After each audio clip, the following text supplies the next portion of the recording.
Assalamualaikum warahmatullahi wabarakatuh. Selamat datang di Medialog, tempat di mana kita mengupas kisah-kisah rumah tangga yang penuh warna. Jangan lupa untuk like, subscribe, dan nyalakan lonceng notifikasinya, supaya kamu nggak ketinggalan cerita-cerita menarik lainnya. Kalau kamu punya pengalaman atau kisah rumah tangga yang ingin dibagikan, tuliskan saja di kolom komentar. Siapa tahu, kisahmu bisa menginspirasi banyak orang. Pagi itu, mentari menyelinap lembut melalui celah-celah tirai jendela rumah Nina. Aroma kopi hangat bercampur roti panggang memenuhi udara, mengawali hari yang penuh semangat di rumah kecil yang hangat itu. Nina, seorang wanita pekerja keras dengan senyum yang tak pernah luntur, tengah sibuk menyiapkan sarapan untuk keluarganya. "Dina, tolong bangunkan adikmu, ya?" ujar Nina dengan lembut kepada putrinya yang baru berusia 8 tahun. Dina, yang mewarisi semangat ibunya, berlari kecil menuju kamar adiknya, Dito, seorang bocah ceria berusia 5 tahun. Sementara itu, Arman, suami Nina, duduk di meja makan dengan kemeja rapi dan laptop terbuka. Meski sibuk dengan pekerjaannya yang menuntut, ia tetap menyempatkan diri menikmati momen pagi bersama keluarganya. "Kopi ini enak banget. Ma, kamu memang juaranya," puji Arman sambil tersenyum. Nina hanya tertawa kecil sambil meletakkan sepiring nasi goreng favorit Arman di meja. "Aku harus juara dong.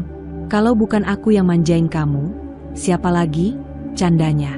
Meski keduanya memiliki jadwal yang padat, ada kehangatan yang selalu terjaga di rumah mereka. Nina bekerja sebagai seorang manajer di perusahaan lokal, sementara Arman adalah seorang pengusaha yang ambisius. Mereka tahu, kerja keras yang mereka lakukan adalah demi masa depan yang lebih baik untuk Dina dan Dito. Saat anak-anak sudah rapi dengan seragam mereka, seisi rumah menjadi lebih hidup.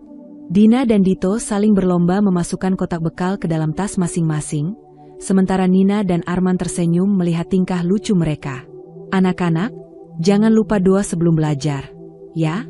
pesan Arman sambil mengantar mereka ke pintu. "Iya, Pak." "Bye, Ma." "Bye, Pak," jawab Dina dan Dito bersamaan sambil melambaikan tangan. Setelah anak-anak pergi ke sekolah, Nina dan Arman berbagi secangkir teh hangat di teras rumah.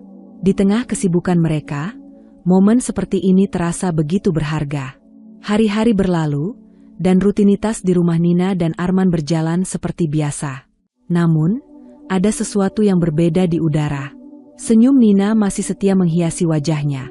Tetapi seringkali, itu hanya topeng bagi kegundahan yang ia rasakan di hatinya.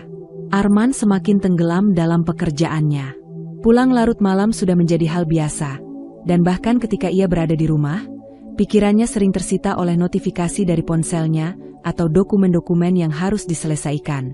Malam itu, Nina duduk sendiri di ruang tamu, menunggu Arman pulang. Jam dinding menunjukkan pukul 10, dan anak-anak sudah lama terlelap. Di tangannya, ada secangkir teh yang sudah mendingin, sama seperti kehangatan yang dulu selalu ia rasakan dalam pernikahannya. Saat suara mesin mobil terdengar, Nina menghela napas lega, tetapi rasa lega itu segera berubah menjadi kekhawatiran. Arman masuk rumah dengan wajah letih, tanpa sepatah kata sapaan seperti biasanya. "Kamu sudah makan malam, Men?" tanya Nina dengan lembut. "Belum, tapi aku nggak lapar," jawab Arman singkat sambil melepas dasinya dan langsung menuju kamar kerja. Nina hanya bisa memandangi punggung suaminya yang semakin terasa jauh. Hatinya berteriak ingin bertanya, ingin mengungkapkan kegelisahannya, tetapi ia takut merusak suasana. Esok paginya, suasana tetap sama. Arman sibuk dengan laptopnya di meja makan, sementara Nina mencoba menciptakan suasana ceria untuk anak-anak. Namun, bahkan Dina yang biasanya ceria mulai menyadari perubahan itu. "Ma, kenapa Papa nggak pernah main sama kita lagi?" tanya Dina dengan polos saat mereka berdua mencuci piring bersama. Pertanyaan itu menusuk hati Nina. Ia tersenyum kecil dan membelai rambut putrinya. "Papa sibuk kerja, sayang. Biar kita semua bisa hidup nyaman," jawabnya, meski kata-kata itu terdengar hampa di telinganya sendiri. Malam berikutnya, Nina akhirnya mencoba bicara. Setelah anak-anak tidur, ia memberanikan diri mengetuk pintu kamar kerja Arman. Men, aku mau bicara, ujarnya pelan. Arman mengangkat wajahnya dari layar komputer, terlihat sedikit terganggu. Apa? Aku lagi sibuk. Nih, ini penting, kata Nina tegas. Ia masuk dan duduk di kursi di depan meja kerja suaminya. Aku merasa kita makin jauh. Aku tahu kamu kerja keras untuk keluarga, tapi aku rindu kita yang dulu. Rindu ngobrol bareng, bercanda, merasa saling peduli. Arman terdiam sejenak, lalu menghela napas panjang. Nina, aku nggak punya waktu untuk hal-hal kayak gitu sekarang. Aku lagi fokus supaya kita bisa hidup lebih baik. Semua ini aku lakukan untuk kamu dan anak-anak. Tapi apa artinya hidup lebih baik kalau kita kehilangan satu sama lain? Nina mencoba menahan getaran di suaranya. Arman tidak menjawab. Ia hanya kembali menatap layar komputer, seolah pembicaraan itu tidak pernah terjadi. Nina bangkit dari kursinya dengan hati yang semakin berat. Malam itu, untuk pertama kalinya, Nina merasa kesepian meski Arman ada di rumah. Di kantor, Arman semakin sering terlihat bersama Maya, rekan kerjanya yang dikenal tidak hanya cerdas tetapi juga menawan. Maya adalah tipe wanita yang mudah membuat orang merasa nyaman di sekitarnya. Tawa dan canda selalu mengiringi percakapan mereka, membuat suasana kerja menjadi lebih hidup. Namun, keakraban itu mulai menjadi bahan pembicaraan rekan-rekan lainnya. Beberapa teman kantor Arman bahkan bergurau tentang chemistry mereka yang terlihat jelas. Arman hanya menanggapinya dengan tawa ringan, tanpa sadar bahwa hal itu bisa menjadi duri dalam hubungannya dengan Nina. Suatu sore, Nina menemukan sesuatu yang membuat hatinya terusik. Ketika sedang mencuci baju Arman, ia menemukan selembar struk makan malam di kantong celana suaminya. Tempat makan di struk itu adalah restoran mahal yang biasanya mereka kunjungi untuk momen spesial. Malam harinya, Nina mencoba menanyakan hal itu dengan hati-hati. Men, tadi aku nemu struk restoran di kantong celanamu. Kamu makan malam sama siapa? Arman, yang sedang sibuk membalas email di ponselnya, menjawab tanpa melihat Nina. Oh, itu, aku makan sama Maya. Kebetulan ada klien penting, dan dia ikut nemenin. Nada santainya membuat Nina merasa tidak nyaman. Kenapa nggak cerita? Biasanya kamu selalu cerita kalau ada hal kayak gitu. Arman akhirnya menatap Nina, terlihat sedikit kesal. Nih, kamu mulai berlebihan. Itu cuma makan malam kerja. Aku nggak mungkin cerita semua detail keseharianku, kan? Nina terdiam, tapi hatinya masih penuh tanda tanya. Ia mencoba menepis rasa curiganya, berusaha mempercayai Arman seperti yang selalu ia lakukan. Beberapa hari kemudian, Nina semakin sering mendengar nama Maya disebut oleh Arman, baik secara langsung maupun tidak langsung. Ketika sedang sarapan, Arman bercerita, Maya tadi bantu aku banget waktu klien mulai rewel. Kalau nggak ada dia, urusan ini bakal lebih ribet. Bibir Nina tersenyum kecil, tapi hatinya mencelos. Ia tidak ingin menjadi istri yang posesif, tetapi perasaan cemburu itu mulai tumbuh tanpa bisa ia kendalikan. Suatu malam, Nina memberanikan diri untuk berbicara lebih serius. Men, kamu tahu aku nggak suka menaruh curiga tanpa alasan. Tapi aku merasa kamu lebih banyak menghabiskan waktu sama Maya dibanding aku. Aku takut hubungan kita makin renggang. Arman mendesah panjang. Nina, kamu ini gimana sih? Maya itu cuma rekan kerja. Nggak ada apa-apa antara aku sama dia. Semua yang aku lakukan itu buat kerjaan, buat keluarga kita. Tapi aku istri kamu, men. Kalau aku merasa nggak nyaman, bukankah itu sesuatu yang perlu kita bicarakan? Suara Nina bergetar.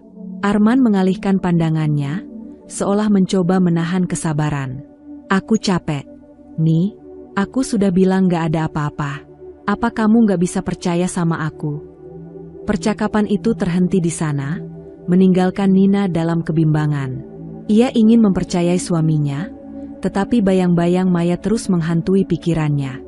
Pagi itu, Nina berdiri di depan cermin, menatap bayangan dirinya sendiri. Hatinya gelisah, tetapi ia tahu bahwa ia tidak bisa lagi hanya menunggu dan berharap semuanya baik-baik saja. Percakapan terakhirnya dengan Arman terus terngiang di kepalanya. Tetapi kali ini, ia memutuskan untuk mendengarkan kata hatinya. Setelah mengantar anak-anak ke sekolah, Nina memutuskan untuk mengikuti Arman ke kantor. Dengan mobil yang ia parkir cukup jauh, ia mengamati suaminya dari kejauhan. Sesekali, ia merasa bersalah atas tindakannya. Tetapi rasa penasaran dan firasat buruknya jauh lebih kuat. Arman tiba di kantor dan langsung disambut oleh Maya. Melalui kaca mobilnya, Nina melihat keduanya berjalan berdampingan. Maya sesekali tertawa kecil, sementara Arman terlihat nyaman di sampingnya. Nina menghela napas panjang, mencoba meredam debar jantungnya. Ia memutuskan untuk terus menunggu, berharap ini hanya sekadar hubungan profesional seperti yang dikatakan Arman. Namun, segalanya berubah ketika Nina melihat Arman dan Maya meninggalkan kantor bersama. Dengan perasaan campur aduk, Nina mengikuti mobil mereka.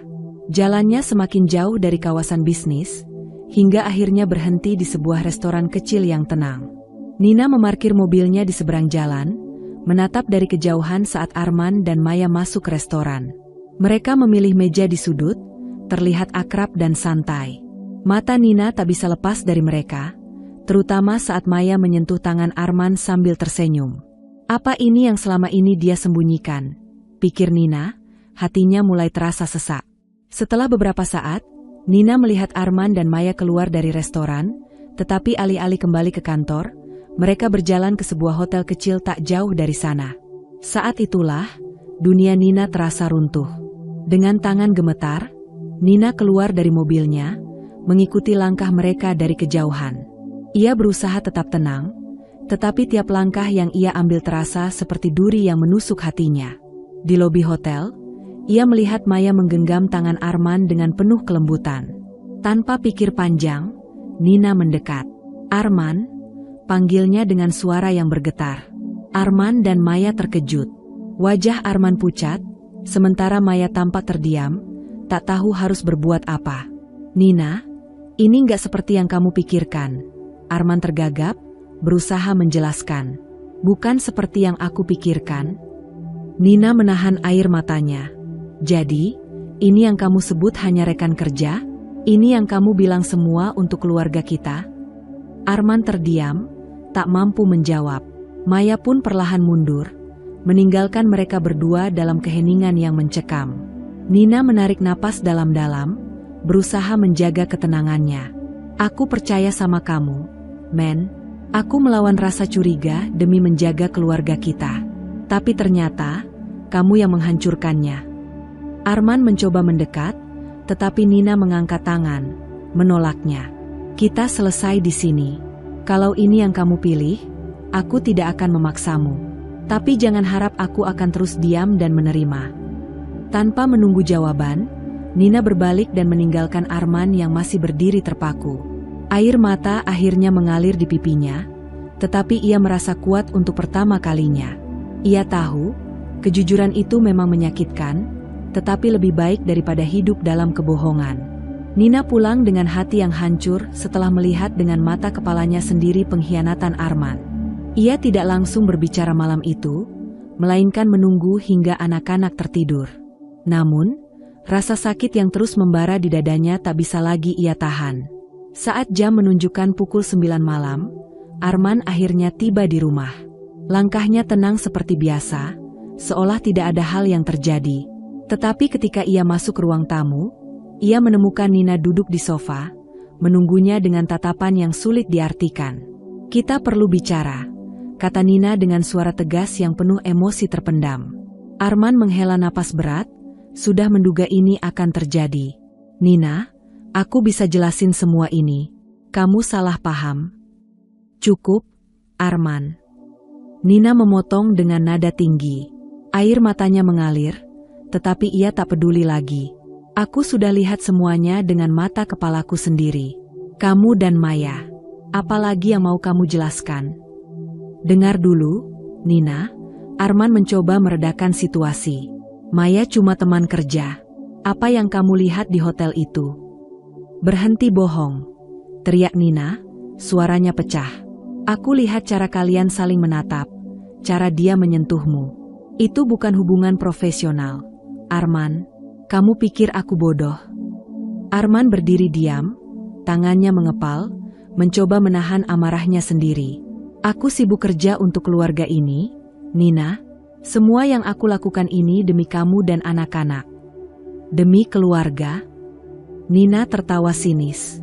Kalau demi keluarga, kenapa kamu lebih memilih menghabiskan waktu dengan Maya daripada aku? Kenapa kamu tidak pernah pulang tepat waktu? Kenapa kamu hancurkan kepercayaan yang sudah aku berikan? Aku cuma butuh seseorang yang mengerti. Arman akhirnya meledak. Kamu nggak tahu betapa beratnya tanggung jawab ini. Maya, dia hanya teman bicara yang bisa ngerti tekanan yang aku hadapi. Nina tertegun sejenak mendengar pengakuan itu, tetapi bukannya meredakan emosi, kata-kata Arman justru memperparah luka di hatinya. Kalau kamu butuh seseorang yang mengerti, kenapa bukan aku? Aku istrimu, Arman. Aku ada di sini setiap hari, mencoba menjaga rumah ini, menjaga anak-anak kita. Tapi kamu malah memilih mencari kenyamanan di tempat lain. Arman hanya bisa menunduk, tak mampu membantah lagi.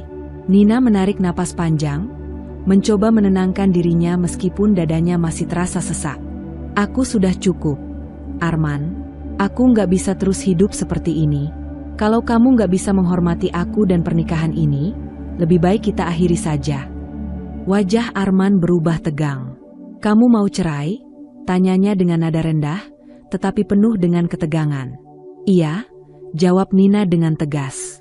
Aku lebih baik sendiri daripada terus disakiti oleh seseorang yang seharusnya melindungiku. Apa kamu nggak mikirin anak-anak kita? Arman mencoba menyerang balik.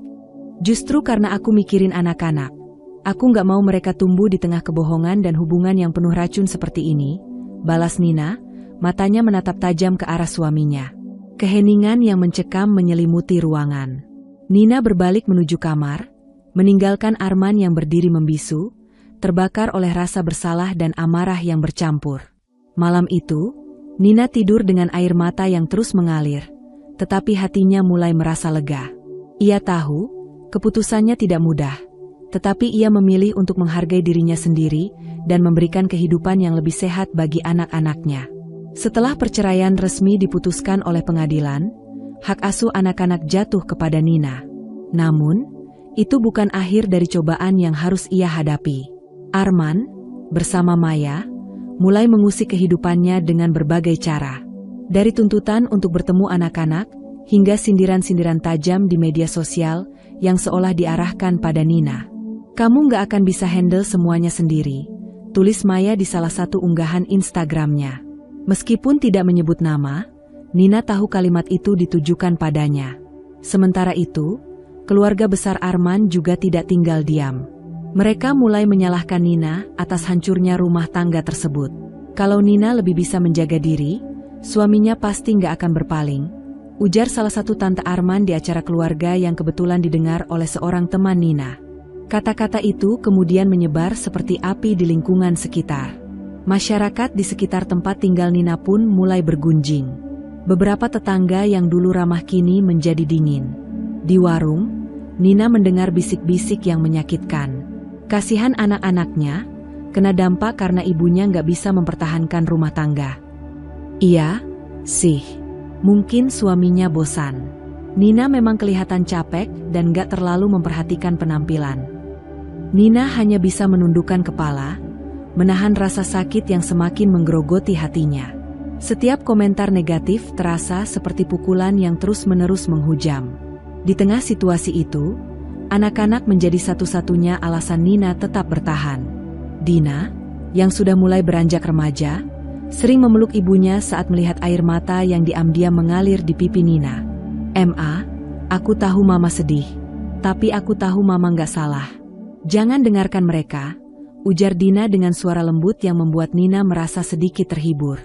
Beberapa bulan setelah perceraian, Arman dan Maya akhirnya menikah. Pernikahan mereka dirayakan dengan mewah, penuh dengan tamu dari kalangan sosialita dan rekan kerja. Acara itu menjadi perbincangan hangat di media sosial, terutama karena Maya dan Arman memamerkan kebahagiaan mereka tanpa ragu. Foto-foto dengan latar dekorasi megah, senyum lebar, dan pelukan mesra memenuhi feed Instagram mereka. Maya menulis di salah satu unggahannya, "Akhirnya, menemukan kebahagiaan sejati.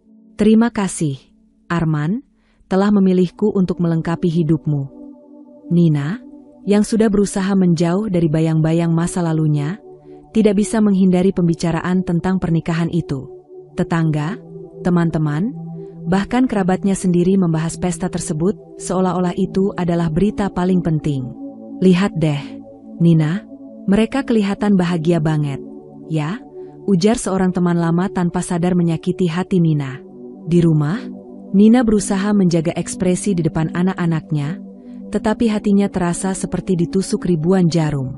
Bukan karena ia masih mencintai Arman, tetapi karena rasa sakit yang ditinggalkan masih membekas, ditambah dengan sikap mereka yang tanpa malu memamerkan kebahagiaan di atas luka orang lain.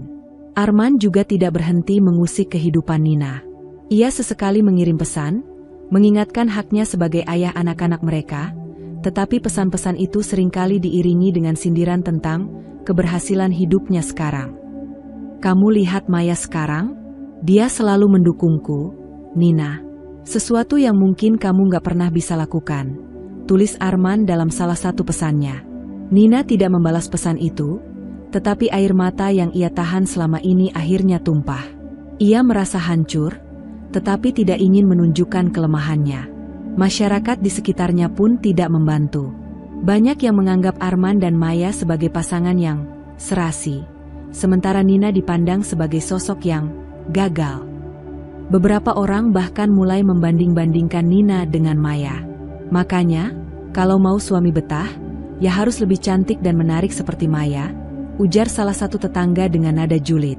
Namun, di balik semua ini, Nina mulai menemukan kekuatan baru. Ia tahu bahwa kebahagiaan yang dipamerkan Arman dan Maya hanyalah bagian dari citra yang mereka ciptakan. Kebahagiaan sejati tidak dibangun di atas pengkhianatan. Nina memutuskan untuk mengubah arah hidupnya. Ia mulai fokus pada karir, mengambil kursus pengembangan diri, dan memastikan anak-anaknya mendapatkan perhatian dan kasih sayang penuh. Nina sudah cukup dengan semua hinaan, ejekan, dan perlakuan buruk yang diterimanya dari Arman, Maya, dan masyarakat sekitar. Semua sindiran yang mereka lontarkan, setiap komentar julid yang menghakimi dirinya, semakin membakar rasa dendam dalam hatinya. Ia merasa dunia ini seolah tidak adil, dan semakin lama ia merasa kesabaran yang ia tunjukkan tidak dihargai. Pada awalnya, Nina berusaha melupakan semuanya. Namun, semakin ia berusaha untuk melanjutkan hidupnya, semakin kuat pula dorongan untuk membalas perbuatan mereka. Tidak lagi sebagai wanita yang terluka, melainkan sebagai sosok yang akan menuntut keadilan. Nina tahu bahwa ia tidak bisa hanya mengandalkan kata-kata. Jika ingin membalas, ia harus bermain dengan cara yang lebih cerdas. Ia mulai mempelajari gerak-gerik Arman dan Maya, secara diam-diam menyelidiki kehidupan baru mereka setelah pernikahan. Ia menyelidiki aktivitas Maya di media sosial, melihat foto-foto yang tampaknya mewah, namun ada banyak hal yang tidak konsisten. Tiba-tiba, Maya yang dulu dikenal dengan gaya hidup sederhana, kini menunjukkan kehidupan penuh kemewahan, perhiasan mahal, liburan ke luar negeri, dan bahkan belanja barang-barang branded. Nina pun mulai menelusuri jejak keuangan Arman dan Maya. Dengan bantuan beberapa teman lama yang memiliki koneksi di dunia bisnis, Nina berhasil memperoleh akses ke beberapa dokumen penting yang berkaitan dengan perusahaan tempat Arman bekerja. Dari sana, ia menemukan beberapa transaksi yang mencurigakan. Salah satu transaksi besar yang mencuat adalah penggelapan dana dari proyek yang dikelola oleh perusahaan. Arman dan Maya terlibat dalam serangkaian perjanjian yang tampaknya sah di permukaan. Tetapi ketika ditelusuri lebih dalam, terdapat perbedaan besar antara pemasukan dan pengeluaran yang mereka laporkan. Nina menggigit bibirnya, menahan marah. Semua bukti itu bisa menjadi senjata yang sangat kuat. Ia tahu, ini adalah kesempatan emas untuk menghancurkan kehidupan mereka, persis seperti mereka telah menghancurkan hidupnya. Ia mulai merancang rencananya dengan cermat. Nina mengumpulkan bukti-bukti yang cukup untuk melaporkan dugaan penggelapan uang tersebut kepada pihak berwenang. Tetapi ia tidak ingin menyerahkan semuanya begitu saja. Ia ingin mereka merasakan apa yang ia rasakan, ingin melihat Arman dan Maya merana, seperti ia telah merana selama ini. Langkah pertama adalah mempertemukan Arman dan Maya dengan tuduhan tersebut. Nina sudah menyiapkan semuanya, termasuk rekaman dan dokumen-dokumen yang dapat membuktikan bahwa mereka terlibat dalam aktivitas ilegal. Ia merasa puas dengan setiap langkah yang ia ambil. Tak hanya itu, ia juga memperkuat dirinya secara mental. Nina bukan lagi wanita yang hancur karena pengkhianatan. Ia adalah seorang wanita yang siap membalikkan keadaan. Namun, meskipun hatinya dipenuhi rasa dendam, Nina tidak ingin bertindak gegabah. Ia tahu bahwa sekali dia membuat langkah ini, tidak ada jalan mundur.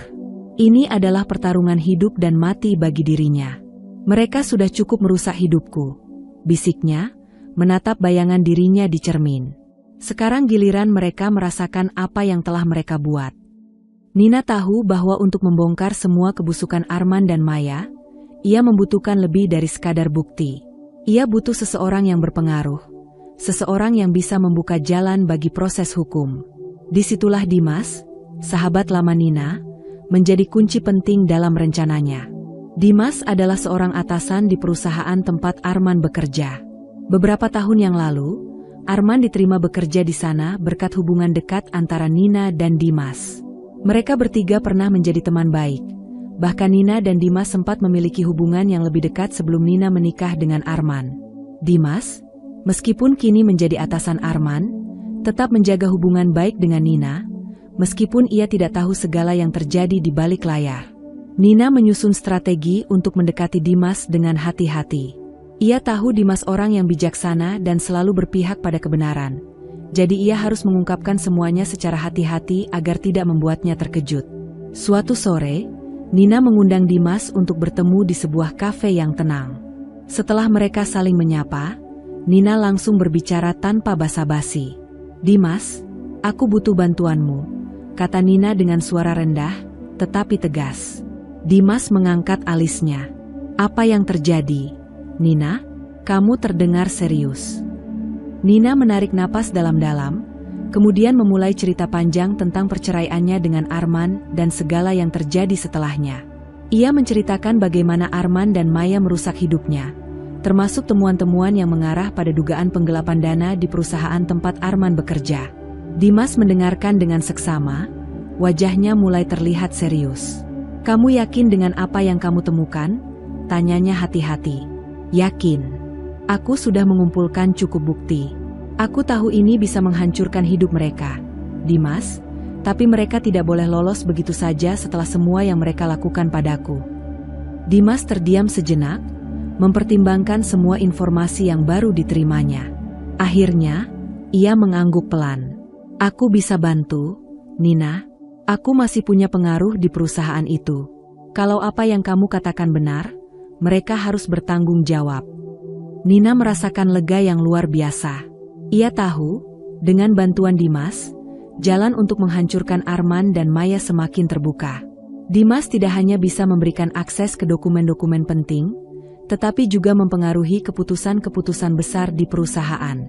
"Aku akan pastikan mereka tidak bisa lari dari ini," kata Dimas dengan tekad yang sama kuatnya dengan Nina. Dengan kerjasama ini, Nina semakin mantap menjalankan rencananya. Dimas menjadi sekutu yang tak terduga, tetapi sangat dibutuhkan untuk membawa Arman dan Maya ke jalur yang benar. Nina merasa, akhirnya ia bisa melawan ketidakadilan yang telah lama ia terima.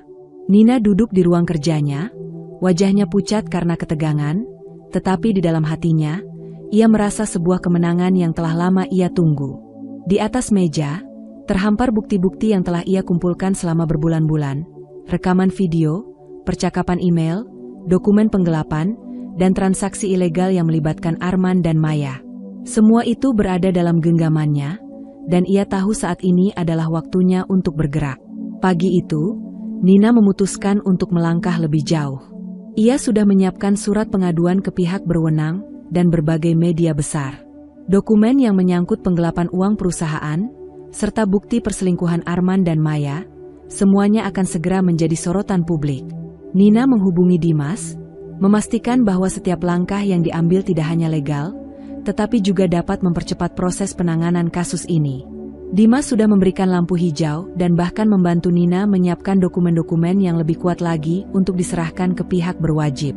Dengan napas tertahan, Nina membuka email dan mengirimkan seluruh paket bukti kepada media terkemuka dan otoritas hukum. Dia tahu, begitu ini tersebar, hidup Arman dan Maya tidak akan pernah sama. Sekitar 1 jam setelah pengiriman email itu, ponsel Nina berdering. Ia melihat nama Dimas tertera di layar. "Nina, kamu sudah melakukannya?" Suara Dimas terdengar tegang. "Sudah. Aku baru saja mengirimkannya ke media dan pihak berwenang. Sekarang mereka tidak bisa lari dari kenyataan," jawab Nina, meskipun hati kecilnya berdebar-debar. Beberapa jam setelah itu, berita tentang penggelapan uang perusahaan yang melibatkan Arman dan Maya mulai menyebar ke seluruh media sosial. Di televisi, berita itu menjadi headline utama. Tidak hanya itu, perselingkuhan mereka dengan segala bukti yang ada dipublikasi begitu detail. Semua yang dulu Arman dan Maya coba sembunyikan, kini terbongkar di hadapan dunia. Reaksi publik sangat cepat dan keras. Keluarga Arman yang dulu memandang Nina dengan jijik kini ikut-ikutan merasakan dampak dari skandal besar ini. Pihak perusahaan juga langsung mengambil tindakan. Arman dan Maya dipecat dari jabatan mereka dan dijerat dengan penyelidikan lebih lanjut. Reputasi mereka hancur dalam sekejap. Namun, bagi Nina, ini bukanlah sekadar kemenangan pribadi. Ia merasa bahwa ini adalah balas dendam yang penuh perhitungan, dan rasa sakit yang telah ia pendam akhirnya terbayar. Setelah media dan pihak berwenang terlibat, Nina tidak berhenti di situ. Ia tahu bahwa meskipun Arman dan Maya sudah berada di bawah sorotan, mereka masih bisa mencoba mengelak atau bahkan memutarbalikkan keadaan. Karena itu, Nina memutuskan untuk menggunakan kecerdikannya untuk memancing mereka lebih jauh ke dalam jebakan hukum. Nina merancang sebuah skenario yang akan membuat Arman dan Maya terjebak. Ia memanfaatkan sifat impulsif mereka yang merasa tak terkalahkan setelah banyak orang mulai mengabaikan keberadaan bukti yang telah tersebar. Nina tahu, jika mereka merasa aman, mereka akan terbuka untuk membuat kesalahan fatal. Dengan berpura-pura menunjukkan penyesalan dan merasa bahwa mereka masih memiliki kesempatan untuk memperbaiki keadaan, Nina menghubungi Arman dan Maya melalui perantara. Ia menawarkan untuk berdiskusi tentang solusi damai yang bisa mengurangi dampak hukum bagi mereka. Sungguh, itu adalah jebakan yang cerdik. Nina memastikan bahwa setiap percakapan yang akan dilakukan akan direkam sebagai bukti tambahan. Arman, yang merasa bahwa ia dapat mengendalikan situasi, langsung terjebak. Ia tidak menduga bahwa Nina masih memiliki beberapa kartu yang belum ia keluarkan. Maya, dengan sifatnya yang selalu ingin tampak lebih baik daripada Nina, juga terbuai dengan ide ini, beranggapan bahwa mereka masih bisa bermain untuk menghindari konsekuensi. Dalam sebuah pertemuan yang telah diatur dengan sangat rapi, Nina duduk dengan tenang di hadapan Arman dan Maya. Ia memulai percakapan dengan nada penuh ketenangan. "Arman, Maya, aku tahu kalian ingin menyelesaikan masalah ini dengan cara yang lebih mudah. Tapi aku juga ingin kalian tahu, meskipun aku telah memberi kalian kesempatan untuk memperbaiki semuanya, aku tidak akan menoleransi apapun lagi." Dengan kata-kata itu, Nina mulai memancing mereka untuk berbicara lebih banyak. Arman mulai menyebutkan nama-nama kontak yang seharusnya tidak ia ungkapkan, dan Maya malah menceritakan beberapa peristiwa di luar konteks yang dapat digunakan sebagai bukti tambahan. Semua percakapan itu terekam dengan sangat jelas. Setelah pertemuan itu selesai, Nina tahu bahwa jebakan yang ia buat sudah cukup kuat untuk menjerat mereka. Ia mengirimkan rekaman itu kepada pihak berwenang, bersama dengan dokumen-dokumen yang lebih lengkap. Dengan cara ini, Nina memastikan bahwa Arman dan Maya tidak bisa lagi melarikan diri. Mereka sekarang berada di ujung tanduk, dan tidak ada jalan keluar. Semua yang mereka coba tutupi kini akan terungkap dengan jelas. Saat Nina mendengar kabar bahwa Arman dan Maya akhirnya ditangkap, rasa puas yang luar biasa menyelimuti dirinya. Namun, ketegangan yang datang dengan proses hukum berikutnya membuatnya tidak bisa benar-benar bersantai. Arman dan Maya kini resmi menjadi tersangka, dan jaksa penuntut mulai membangun kasus yang kuat berdasarkan bukti yang Nina kumpulkan. Namun, Nina tahu bahwa ini adalah bagian paling menegangkan dari perjalanannya. Proses sidang akan menguji kesabaran dan keberanian dirinya. Sidang pertama dimulai dengan atmosfer yang tegang. Ruang sidang dipenuhi oleh pengacara-pengacara terkenal yang membela Arman dan Maya, serta wartawan yang sudah siap meliput setiap detil kasus ini. Semua mata tertuju pada mereka, dan Nina merasa tekanan yang luar biasa. Ia tahu bahwa ini adalah saat yang menentukan, bukan hanya untuk dirinya, tetapi untuk seluruh masa depannya. Di hadapan hakim, Arman dan Maya terlihat gelisah. Mereka sudah tidak bisa lagi berpura-pura tidak tahu apa yang terjadi. Semua bukti, dari penggelapan dana hingga dokumen palsu yang mereka buat, terungkap satu persatu, dengan detail yang tak terbantahkan. Namun, beban terbesar ada pada Nina. Nina berdiri di atas saksi, hati berdegup kencang. Ia tahu bahwa segala sesuatu yang ia katakan bisa menjadi kunci untuk memastikan Arman dan Maya mendapatkan hukuman yang setimpal. Bukti yang ia bawa sangat kuat, tetapi ia harus tetap fokus dan tidak terpengaruh oleh tekanan dari kedua terdakwa yang jelas berusaha meraih simpati. Saudara Nina, apakah Anda yakin dengan bukti yang Anda sampaikan ini? Tanya hakim dengan suara berat. Nina mengangguk, saya sangat yakin, Yang Mulia. Semua bukti ini saya peroleh melalui penyelidikan yang teliti dan sah. Saya hanya ingin kebenaran terungkap. Setiap kata yang Nina ucapkan dipenuhi dengan kepastian. Ia tidak pernah ragu lagi. Di balik segala rasa sakit yang pernah ia alami, Nina kini merasa bahwa ini adalah langkah yang harus diambil demi keadilan. Setelah beberapa sesi sidang yang penuh ketegangan, Arman dan Maya mulai terlihat tidak bisa lagi menyembunyikan kecemasan mereka. Mereka tahu bahwa tidak ada jalan keluar dari ini, terutama setelah saksi-saksi lain yang dihadirkan memberikan kesaksian yang memperkuat tuduhan terhadap mereka. Ini adalah kejahatan yang tidak bisa dimaafkan, Arman, kata Nina dalam hati saat menatap mantan suaminya yang kini terlihat tenggelam dalam kesalahan-kesalahannya. Setelah berbulan-bulan proses hukum yang panjang dan penuh ketegangan, akhirnya sidang putusan tiba. Nina duduk di kursinya dengan napas tertahan. Semua yang ia lakukan, semua perjuangannya, akhirnya akan mencapai titik akhir. Dan kali ini, dia tidak ragu bahwa keadilan akan berpihak padanya. Hakim mengetuk palu, memulai keputusan yang sudah dinantikan banyak pihak. Berdasarkan bukti yang diajukan, serta kesaksian dari saksi-saksi kunci, kami memutuskan bahwa terdakwa Arman dan Maya terbukti bersalah atas penggelapan uang perusahaan, pemalsuan dokumen, serta tindak pidana lainnya. Nina merasa tubuhnya kaku saat mendengar keputusan itu.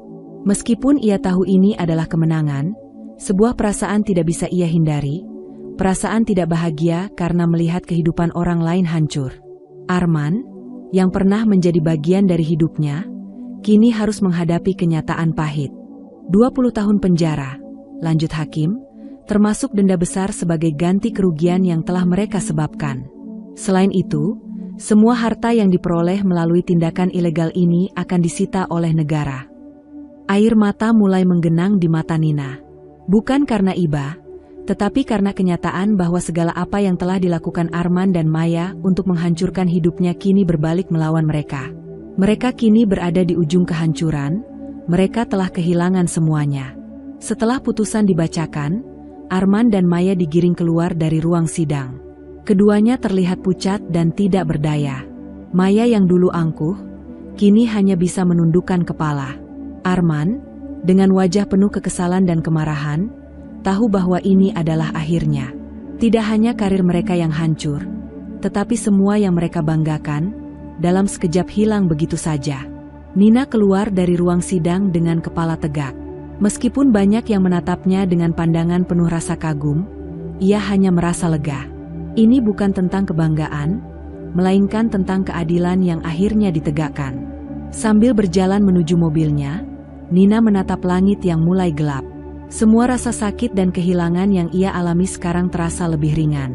Arman dan Maya telah membayar harga atas segala yang telah mereka lakukan. Dan kini, hidupnya bisa dimulai lagi, tanpa bayang-bayang masa lalu. Ini adalah akhir dari cerita mereka, bisik Nina pada dirinya sendiri, dan awal dari hidupku yang baru. Setelah melewati perjalanan panjang yang penuh perjuangan dan ketegangan, akhirnya Nina merasakan kedamaian yang sudah lama ia idam-idamkan. Sidang yang telah mengubah hidupnya dan membawa Arman serta Maya ke penghujung jalan, membuat Nina merasa seolah beban berat yang ia pikul selama bertahun-tahun akhirnya terlepas. Namun, lebih dari itu, ia kini merasa lebih kuat dan lebih percaya diri dari sebelumnya. Nina menghabiskan waktu bersama anak-anaknya, yang menjadi sumber kebahagiaan dan kekuatan terbesar dalam hidupnya. Mereka bertiga, meskipun sempat rombang-ambing oleh berbagai peristiwa, kini merasa lebih utuh dan damai. Setiap pagi, Nina membangunkan anak-anaknya dengan senyum hangat, dan setiap malam, mereka menghabiskan waktu bersama, berbagi cerita dan tawa. Satu hal yang tak pernah berubah adalah cinta yang tumbuh di antara mereka. Anak-anak Nina semakin dewasa dan bersemangat menjalani hidup mereka tanpa beban, karena ibu mereka telah memberi mereka rasa aman dan penuh cinta. Meskipun perpisahan dengan Arman sempat mengguncang dunia mereka, kini mereka merasa lebih kuat dan lebih dekat satu sama lain. Selain itu, Nina juga merasa bahwa hidupnya bukan hanya tentang anak-anak. Setelah melalui semua rasa sakit dan pengkhianatan, Nina belajar untuk membuka hatinya lagi, dan kali ini, ia tidak lagi takut untuk mencintai. Dimas, sahabat lamanya yang selama ini selalu ada untuknya, kini menjadi bagian penting dalam hidupnya. Dimas, yang telah mendukungnya melalui proses yang panjang, kini menjadi lebih dari sekadar sahabat. Hubungan mereka tumbuh perlahan namun pasti, didasari oleh kepercayaan dan rasa saling menghargai. Dimas selalu ada di sisinya, memberikan kekuatan dan kehangatan, serta selalu siap mendengarkan setiap keluh kesah Nina. Mereka menjalani banyak momen indah bersama, mengingatkan satu sama lain tentang impian-impian yang belum tercapai dan merencanakan masa depan yang penuh harapan. Pada sebuah sore yang cerah, Dimas melamar Nina dengan cara yang begitu sederhana, namun penuh makna. Di taman yang dulu sering mereka kunjungi bersama, Dimas berlutut di hadapan Nina dan berkata, "Aku tahu aku tak bisa mengganti masa lalu yang telah kamu lalui, tapi aku ingin menjadi bagian dari masa depanmu. Kamu dan anak-anakmu adalah keluarga yang pantas mendapatkan kebahagiaan. Mari kita mulai hidup baru bersama." Air mata kebahagiaan mengalir di wajah Nina saat menerima lamaran itu. Rasa takut dan ragu yang dulu ada kini menghilang. Ia tahu, ini adalah awal dari babak baru yang lebih cerah dalam hidupnya. Tidak hanya untuk dirinya, tetapi untuk anak-anaknya dan juga Dimas. Pernikahan Nina dan Dimas berlangsung dengan sederhana namun penuh kebahagiaan. Teman-teman dekat, keluarga, dan anak-anak mereka hadir untuk merayakan momen spesial itu. Nina merasa lebih bahagia dari sebelumnya. Ia akhirnya memiliki seseorang yang mendukungnya sepenuhnya, dan bersama Dimas, ia merasa hidupnya kembali memiliki arah dan tujuan yang jelas. Nina tidak hanya bangkit dari keterpurukannya, tetapi juga menjadi wanita yang lebih kuat, lebih bijaksana, dan lebih mencintai dirinya sendiri. Dia tahu bahwa kebahagiaan sejati bukanlah tentang menghindari rasa sakit, melainkan tentang bagaimana kita bangkit dan bertumbuh setelahnya. Kini, hidupnya penuh dengan tawa anak-anak, canda tawa bersama Dimas, dan harapan-harapan baru. Mereka membangun keluarga baru, yang lebih kuat dan penuh kasih, jauh dari bayang-bayang masa lalu yang kelam. Di balik senyum bahagianya, Nina mengingat perjalanan panjang yang telah ia lalui. Semua yang ia alami, perpisahan, pengkhianatan, dan perjuangan, membentuk dirinya menjadi wanita yang tak hanya tangguh, tetapi juga penuh kebijaksanaan. Ini adalah awal dari segalanya, bisik Nina pada dirinya sendiri, merasakan kebahagiaan yang mengalir dalam setiap detik kehidupannya yang baru.